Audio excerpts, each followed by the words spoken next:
హిందువులు జరుపుకునే అతి ముఖ్యమైన పండుగలలో దీపావళి ఒకటి. దీపావళి అంటే దీపాల వరుస అని అర్థం. లక్ష్మీదేవికి ఎంతో ప్రీతికరమైన రోజు ఇది. ఈ రోజు ప్రతి ఒక్కరూ లక్ష్మీదేవిని ఆరాధించి ఆమె ఆశీస్సులు పొందడానికి దీపారాధన తప్పనిసరిగా చేస్తారు.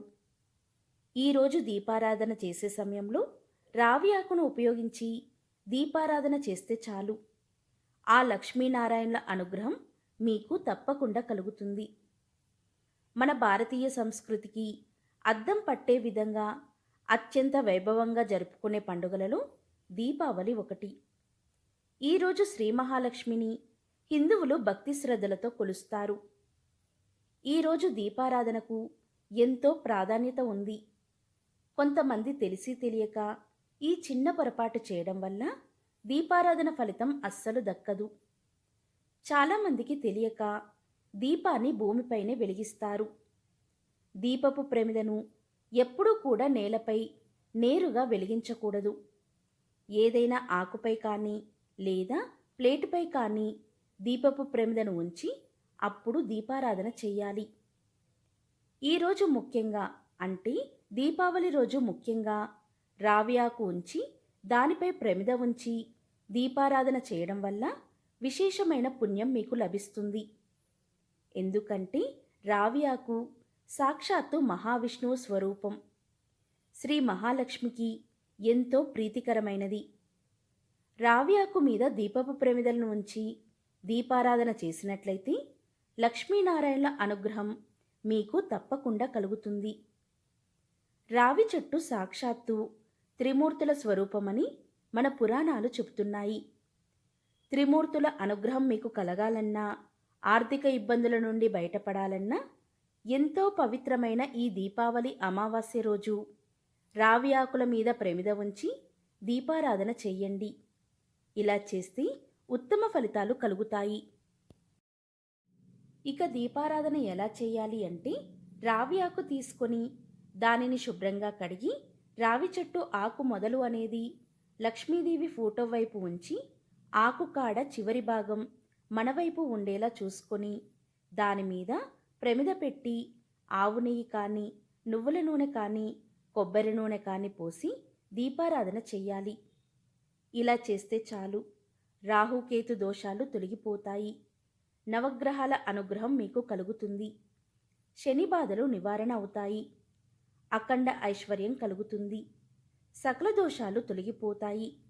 భూదేవి కథను చాలా తక్కువ మంది విని ఉంటారు. ఈ కథను ఎవరైతే వింటారో వారికి భూలాభం కలుగుతుంది. జీవించి ఉన్నంతకాలం భూములు కొంటూనే ఉంటారు. మరి ఆ కథ ఏంటో ఇప్పుడు ఈ వీడియోలో మనం తెలుసుకుందాం. ప్రాచీన కాలంలో ఒక ముసలి అవ్వ ఉండేది. ఆమె ఎన్నో పుణ్యాలు దాన ధర్మాలు చేస్తూ ఉండేది. అది ఎంతగా అంటే ఇల్లంతా కూడా ఖాళీ అయిపోయేది. ఇంట్లో అవసరం ఉన్న వస్తువులను కూడా దానం చేసేది ఆ అవ్వ. ఆమె చేసిన దాన ధర్మాలు ఎంతటివి అంటే ఇంద్రసింహాసనాన్ని అధిష్ఠించేంత. ఆ నోట ఈ నోట ఆ మాట ఇంద్రుడి దాకా వెళ్ళింది. అప్పుడు ఇంద్రుడు యమధర్మరాజుతో ఇలా పలికాడు: యమధర్మరాజా, ఎవరో నా సింహాసనాన్ని లాక్కోవాలని చూస్తున్నారు. ఎవరు భూమి మీద ఇంతగా దానాలు చేసి ఇంద్ర పదవిని చేజిక్కించుకోవాలి అనుకుంటున్నారు? వారెవరో కనుక్కొని రమ్మని ఇంద్రుడు యమధర్మరాజును పంపుతాడు. అప్పుడు యమధర్మరాజు దానం చేసే వ్యక్తి కోసం భూమి మీదికి వస్తాడు. యమధర్మరాజు వేషం మార్చుకొని ఒక దరిద్రుడి రూపంలో భూమి మీదికి వస్తాడు. ఆ ఊరిలో ఈ ఊరిలో తిరుగుతూ బిచ్చం ఎత్తుకుంటూ జీవనాన్ని సాగిస్తాడు.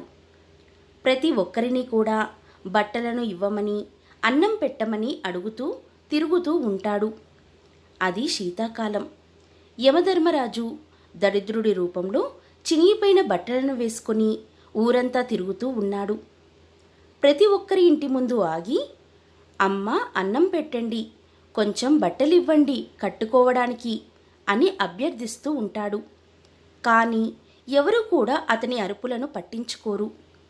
రోజంతా ఈ విధంగా చేస్తూ అలసిపోయి రాత్రికి ఒక ఇంటికి చేరుకున్నాడు. అది ఆ ముసలి అవ్వ ఇల్లు. యమధర్మరాజు దరిద్రుడి రూపంలో అన్నం పెట్టండి, బట్టలివ్వండి అని ఆ ఇంట బయట నిల్చొని అరవగానే ఆ మాటలు ముసలి అవ్వకు వినిపించాయి. ఆ ముసలి అవ్వకు 4 కోడళ్ళు. పెద్దావిడ చాలా మంచిది, చిన్నావిడ చాలా గడుసుది.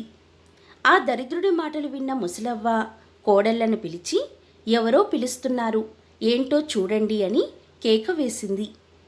ఆ 4 కోడళ్ళు కూడా ఇలా సమాధానం చెప్పారు.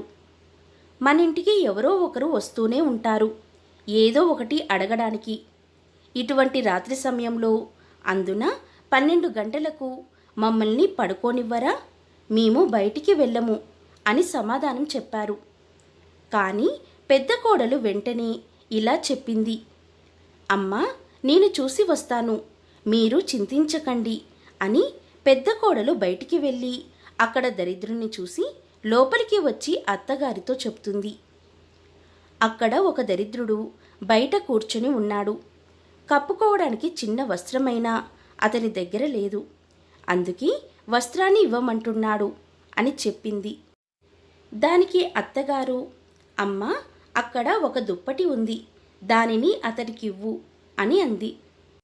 అప్పుడు కోడలు, అత్తయ్య, అది మామగారి దుప్పటి కదా, అది ఒక్కటే ఉంది కదా, దానిని అతనికిస్తే మామగారు ఏం కప్పుకుంటారు అని అనగానే అత్తగారు ఇలా పలికింది, మనం ఇంటి లోపల ఉన్నాం సురక్షితంగా, కానీ అతను బయట చలికి గజగజ వణుకుతూ ఉన్నాడు. మనం ఇంటి లోపల వెచ్చగా ఉన్నాం కదా, ఈరోజు ఇది కాకపోతే వేరొకటి దొరుకుతుంది, ఈ దుప్పటిని తీసుకెళ్ళి అతనికి ఇవ్వు అని సమాధానం చెబుతుంది. వెంటనే పెద్ద కోడలు ఆ దుప్పటిని దరిద్రుడి రూపంలో ఉన్న యమధర్మరాజుకు అందిస్తుంది. ఇక యమధర్మరాజు స్వర్గానికి చేరుకుంటాడు. ఇంద్రుడికి ఇలా చెబుతాడు, భూలోకంలో ఒక ముసలి అవ్వ ఉంది. ఆమె దగ్గర ఒక్క దుప్పటే ఉన్నా కూడా దానిని నాకు దానం చేసింది. ఆమె మహాధర్మాత్మురాలు అని ఎన్నో విధాలుగా ఆమెను పొగిడాడు. దీంతో ఇంద్రుడు అనుమానంతో, ఆమె నా సింహాసనాన్ని ఖచ్చితంగా తీసేసుకుంటుంది, కాబట్టి ఆమెను వెంటనే ఇక్కడికి తీసుకురా అని తెలియజేస్తాడు. దాంతో యమధర్మరాజు యమదూతలను పంపి ఆ ముసలి అవ్వ యొక్క ప్రాణాలను తీసుకురమ్మని చెబుతాడు. యమదూతలు వెంటనే భూలోకానికి చేరుకొని ముసలి అవ్వ యొక్క ప్రాణాన్ని తీసేస్తారు. తమతో పాటు స్వర్గానికి తీసుకువస్తారు.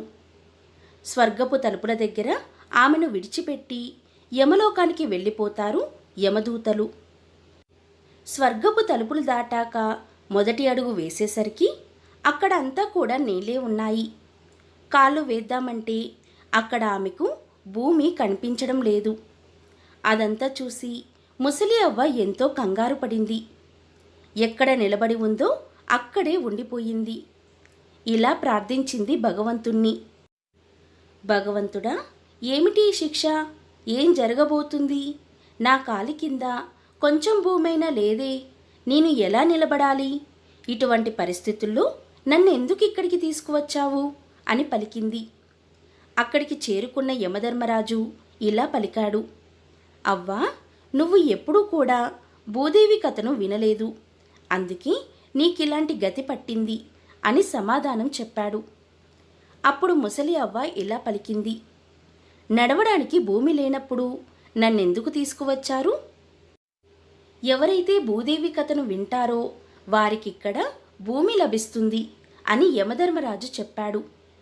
అప్పుడు ముసలి అవ్వ దీనంగా ఇలా పలుకుతుంది, నాకు అదంతా తెలియదు, భూదేవి కథ ఏంటో నాకు వివరంగా చెప్పండి అని కోరింది. అది చేసే విధి విధానాన్ని కూడా తెలియజేయండి అని ప్రార్థించింది. అప్పుడు యమధర్మరాజు, అయితే నువ్వు భూలోకానికి తిరిగి వెళ్ళు, అక్కడ భూదేవి కథను విను, భూదేవి వ్రతాన్ని ఆచరించు, అలా చేస్తే నువ్వు స్వర్గంలో నడవడానికి భూమి లభిస్తుంది, అవన్నీ చేశాక తిరిగి స్వర్గానికి రా అని సమాధానం చెప్పాడు. ముసలి అవ్వ రాత్రి మరణించిన కారణంగా కొడుకులు కోడళ్ళు అంతిమ సంస్కారాల కోసం సిద్ధం చేస్తున్నారు. మొత్తం అన్నీ సిద్ధం చేసిన తర్వాత నలుగురు కొడుకులు కూడా ముసలి అవ్వను తీసుకువెళ్తున్నారు. ఇలా సగం దూరం వెళ్ళేసరికి ముసలి అవ్వ ఇలా పలికింది, నన్ను ఎక్కడికి తీసుకువెళ్తున్నారు అని. వెంటనే పెద్ద కొడుకు ఆశ్చర్యపోయి, అమ్మా, నువ్వు భూతంలా మారిపోయావా అని అడిగాడు. దానికి ముసలి అవ్వ జరిగిందంతా తన కొడుకులకు తెలియజేసింది. నేనిక్కడ 7 రోజులు మాత్రమే ఉంటాను. ఒక మంచి బ్రాహ్మణుణ్ణి పిలిపించండి, నాకు భూదేవి వ్రత కథను వినిపించడానికి అని కొడుకులను కోరింది. నేను 6 రోజుల పాటు కథ విని 7వ రోజు ఉద్యాపన చెప్పి మరుక్షణమే ఇక్కడి నుండి వెళ్ళిపోతాను అని చెప్పింది. ఆ తర్వాత నలుగురు కొడుకులు తల్లి ఇంటికి చేరుకున్నారు.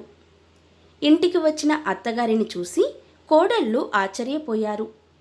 చనిపోయింది అనుకుంటే మళ్ళీ బ్రతికి ఎలా వచ్చింది అని. ఎందుకంటే ఆమె ఇంట్లో ఏదీ మిగల్చలేదు. కనీసం ఇంట్లో ఉప్పైనా కారమైనా లేదు. అందుకే ఆమె వచ్చినందుకు ముగ్గురు కోడళ్ళు ఎంతో విచారించారు, పెద్ద కోడలు తప్ప.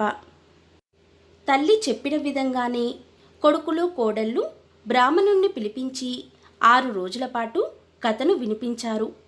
7వ రోజున నీటితో నింపిన ఒక చెంబును, ఒక దారాన్ని, 5 రూపాయలు బెల్లాన్ని తీసుకుని రావి చెట్టు వద్దకు చేరుకున్నారు.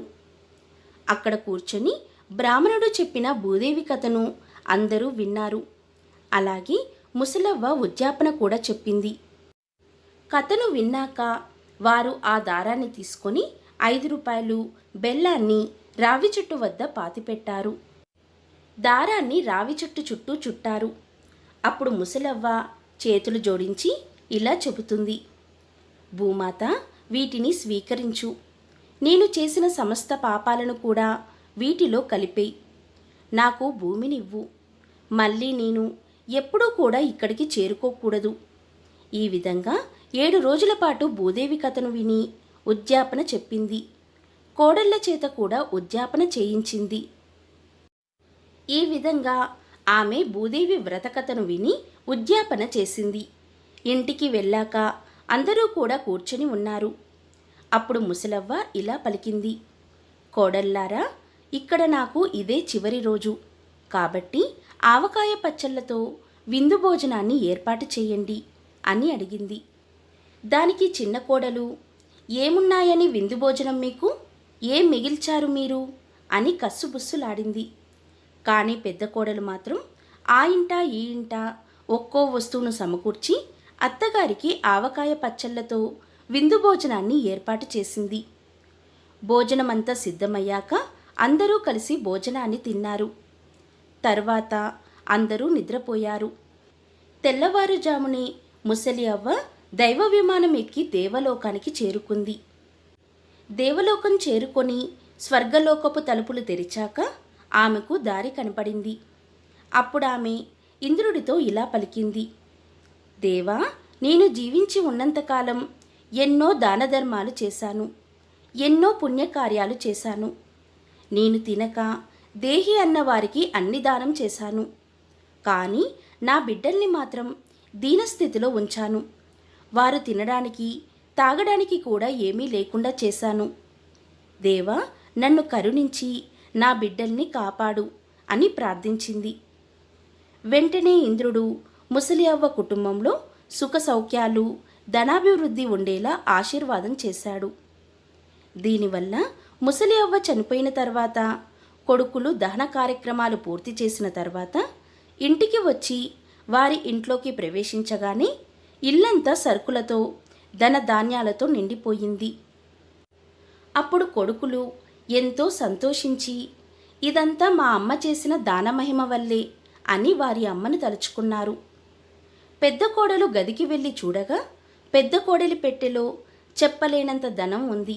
కానీ 4వ కోడలు పెట్టె తెరిచి చూస్తే ఆమె పెట్టెలో ఏమీ లేదు. ఎందుకు అంటే ఆమె ఎప్పుడూ కూడా అత్తగారికి కనీస సేవలు కూడా చేయలేదు. వారంతా భూదేవి కథను వినడం వల్ల, ఉద్యాపన చేయడం వల్ల వారికి అష్టైశ్వర్యాలు, భోగభాగ్యాలు కలిగాయి.